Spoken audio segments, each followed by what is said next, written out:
ইকরার মৃত্যুর পর থেকেই সোশ্যাল মিডিয়ায় চলছে নানা আলোচনা, নানা প্রশ্ন।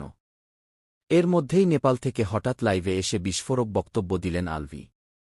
আর সেই লাইভ ঘিরেই তৈরি হয়েছে নতুন বিতর্ক। লাইভে এসে ভিজিবলি ভেঙে পড়া কণ্ঠে আলভি বলেন, আমি এখনও বিশ্বাস করতে পারছি না ইকরা আর নেই।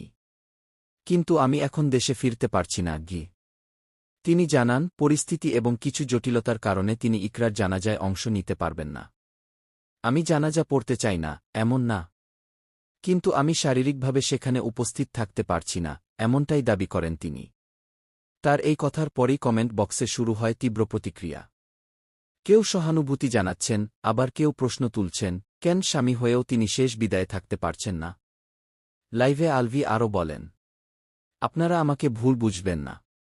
আমি ইকরাকে শেষবার দেখতে চাই। কিন্তু কিছু বিষয় আছে যা আমি এখন প্রকাশ করতে পারছি না গি। এই রহস্যময় বক্তব্য আরও কৌতূহল বাড়িয়ে দিয়েছে। নেপালে কেন তিনি? কি সেই জটিলতা? এমন প্রশ্ন এখন ঘুরছে চারদিকে।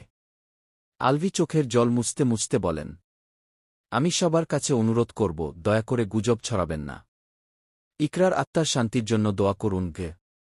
পরিবারের পক্ষ থেকে এখনও আনুষ্ঠানিকভাবে বিস্তারিত কিছু জানানো হয়নি। তবে জানা গেছে, জানাজার প্রস্তুতি ইতিমধ্যেই সম্পন্ন হচ্ছে। লাইভের শেষ দিকে আলভি বলেন, আমি হয়তো জানাজায় থাকতে পারব না, কিন্তু আমার দোয়া আর ভালোবাসা সবসময় তার সঙ্গে আছে গি। এই বক্তব্যের পরই লাইভটি ভাইরাল হয়ে যায়। হাজার হাজার মানুষ ভিডিওটি শেয়ার করছে, নানা মতামত দিচ্ছে। একজন স্বামী কেন স্ত্রীর জানাজায় থাকতে পারছেন না, এর পেছনের কারণ কি? এটা কি সত্যিই বাধ্যবাধকতা, নাকি অন্য কোনো কারণ?